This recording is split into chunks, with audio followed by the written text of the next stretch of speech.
大家好，欢迎大家来到原来如此。今天我们来分享的话题是当今教会的结构性错乱。一看题目，大家又明白了，今天将是再一次跟大家分享争议性的话题。不过在这里，我想让大家明白的是，当我分享这些争议性话题的时候，并不是我哗众取宠制造出来很多问题，而是现实中的确存在的。或许你可能感觉不到，但并不意味着你不知道的事情就不存在。当今教会结构性的错乱就是一个普遍存在的问题。我想这个问题绝大部分教会的牧师都是知道的，但是这些信息在讲道台上你基本上听不到。原因呢，可能有多种多样，这个我们就不去评论了。我们今天只是单纯的就当下教会的状况是否符合圣经给我们的启示来分享。希望看过这一期节目之后能够引发您的一点思考，因为这的确是一个相当严重的问题。提摩太前书第3章14到16节，我把这些事写给你，希望不久可以到你那边去。假如我来迟了，你也可以知道在神家里应该怎样行。这家就是永活神的教会，真理的柱石和根基。敬虔的奥秘真伟大，这是众人所公认的，就是他在肉身显现，在圣灵里称义，被天使看见，被传于列国，被世人信服，被接到荣耀里。提摩太前书是使徒保罗传到晚期的教牧书信，一方面针对初代教会已经显露出来的问题做出指示，另一方面将教会正确的结构进一步阐述。使徒保罗将教会做出了一个非常重要的定义，那么就是教会是永活神的家，并且在书信中详细的叮嘱提摩太，让他知道在神的家里应该怎样行。这一段经文给我们最大的启示，不仅仅是教会是神的家，同时也明确了教会是每个成员的家。教会中的成员要以家庭成员的身份行事。如果大家将提摩太前书、提多书、提摩太后书这3卷书通读一遍的话，就可以明白，这3卷书中强调了教会领袖的选拔标准，认同教会领袖对于一间教会的重要性，同时将教会比作一个大家庭，或者说有很多小家庭组成的一个大家族。每个家庭都有家长，每一个大家族都要有族长。在一个家族中，人虽然人人平等，但却要有分工和次序。每个人在家族中都有自己的职责。另外一个重要的方面就是，常言道，国有国法，家有家规。家庭中要有家法或者是家规。传统的家庭中，家长是具有一定权柄的，家庭中的其他成员需要恰当的服从家长的安排。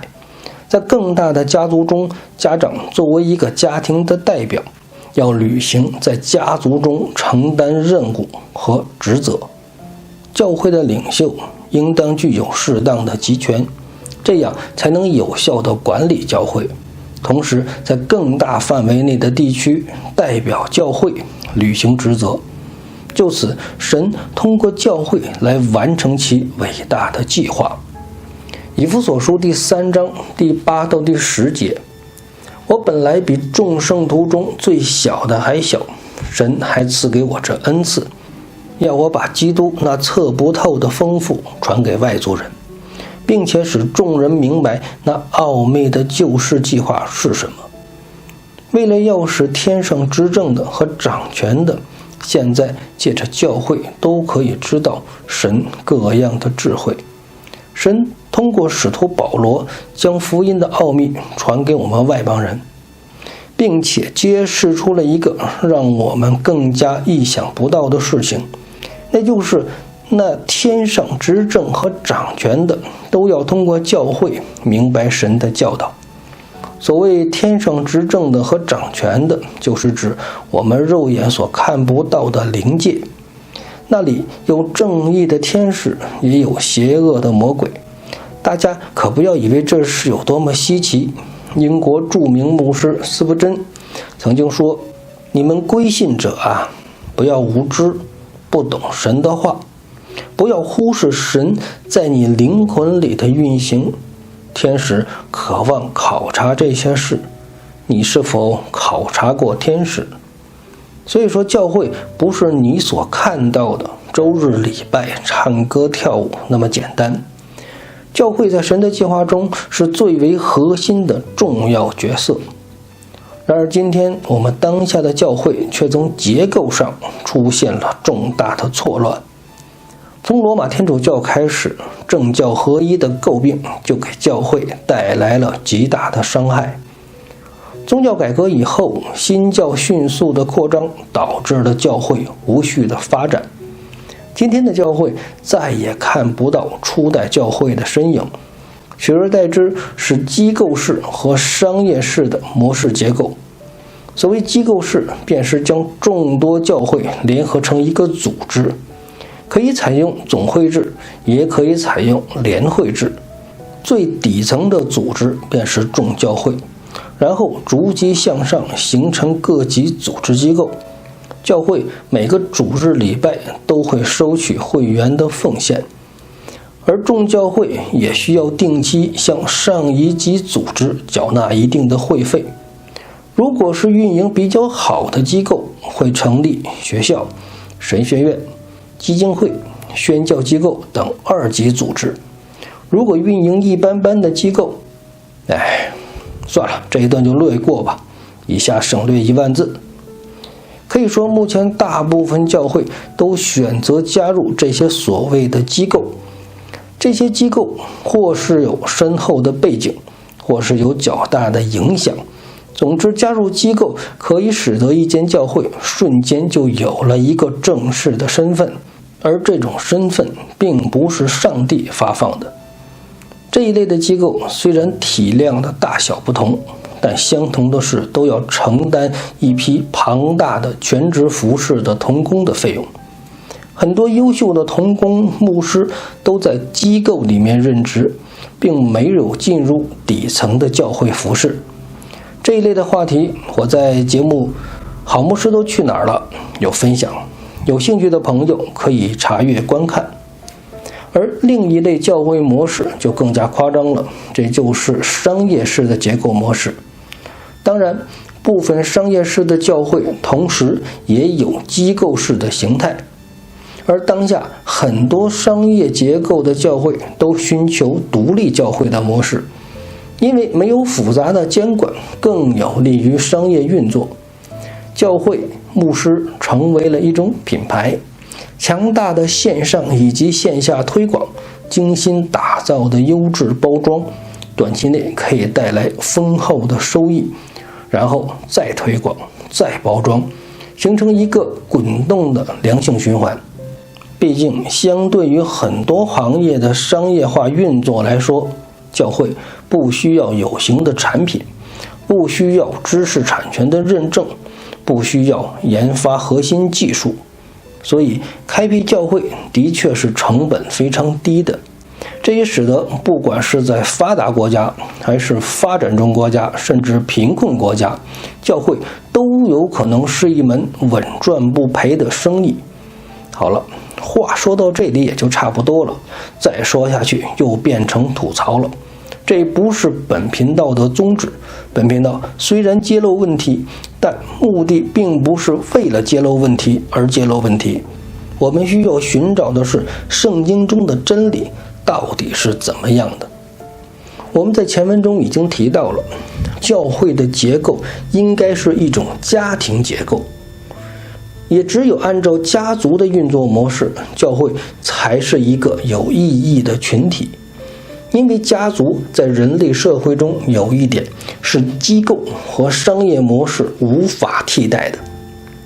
我们都知道，俗话说，没有永远的敌人，只有永远的利益。这是人性的贪婪造成的。不管是机构还是商业模式，利益总是绕不开的话题。在这种模式下，能够将人与人、组织与组织、教会与教会连接在一起的，只有永远的利益。当共同的利益不在的时候，也就是这种模式土崩瓦解的时候。但是家族结构维系人与人之间的却是血缘，合作伙伴或者是朋友可以随时断绝关系，但是有血缘关系的亲族却是割舍不了的。当家族利益与个人利益产生矛盾的时候，个人会选择放弃自己的利益，而服从于家族的安排。曾经有一个大家族遇到了非常艰难的困境，需要派出家族中的男丁出面解决，而解决这件事情可能会有生命危险。家族一致同意，如果男丁有什么闪失，那么家族成员将负责照顾男丁的妻儿老小。如果这件事情换成机构或者商业模式的朋友或者合作伙伴，这个男丁会放心将自己的妻儿老小交由外人照顾吗？也许这个例子比较极端，但却能说明这个问题。在老一代的华人教会中，曾经有这样一句话：灵亲比血亲还要亲。就是说，如果在主内大家都是神的儿女，大家都是兄弟姊妹，这样一种属灵的亲情比血缘关系还要亲。所以这就是为什么教会应该是一个家庭结构，只有家庭结构才是最稳固的，只有家庭结构，人与人之间的关系才是最密切的。同时，家庭结构对于教会代代的传承才是最有益的。今天在主日聚会的时候，牧师经常对大家说：亲爱的弟兄姊妹，我们也清楚教会就是神的家，也是我们的家。但是有多少人真正的把教会当成自己的家呢？你真的觉得当下的这种机构或者商业模式的教会是带你走进天堂的教会吗？你真的觉得这样的教会是与神同在的教会吗？也许当你静下心来思考的时候，你自己都不会相信。但是你可能会觉得，又能怎么样呢？我们又能改变什么呢？今天这个世界各种潮流不断涌现，几乎每10年就会产生一种新的如何建立教会的模式。网络教会、微教会、元宇宙教会等等等等，就是没有人再提出教会应该是家庭结构的教会。这个时代是如此的顽梗悖逆，圣经中清清楚楚的教导，一代代人却对此置若罔闻。今天的教会读圣经吗？今天的教会侍奉的还是那个上帝吗？作为一个基督徒，当你软弱的时候，牧师、长老、执事会为你祷告；当你贫穷的时候，牧师、长老、执事仍然会为你祷告。但是当你触碰到教会利益链条的时候，也许他们会直接将你扫地出门。求主怜悯吧，愿这个世上少一些机构或是商业模式的教会，多几间充满爱的家庭结构的教会。末后的世代，主一定会兴起很多敬虔的门徒，而他们所面对的不仅仅是魔鬼撒旦的试探，还会有地上众教会的顽强抵抗。也许你越是爱主，越是会受到来自各方的逼迫和羞辱。久主纪念，因为众圣徒的苦难，将来必要彰显神的荣耀。最后，我们来分享彼得前书第4章12到第19节，新译本。亲爱的，有火炼的试验临到你们，不要以为奇怪，好像是遭遇非常的事，倒要欢喜，因为你们既然在基督的受苦上有份，就在他荣耀显现的时候可以欢喜快乐。你们要为基督的名受辱骂，就有福了，因为神荣耀的灵住在你们身上。你们中间不可有人因为杀人或偷窃或行恶或好管闲事而受苦。如果因为做基督徒而受苦，不要以为羞耻，倒要借着这名字荣耀神。因为审判从神的家开始，就在这个时候了。如果先从我们起头，那不信从神福音的人结局将要怎样呢？如果一人仅仅得救，不敬虔和犯罪的人又会变成怎样呢？所以那顺着神的旨意而受苦的人，要继续的行善，把自己的生命交托那信实的创造者。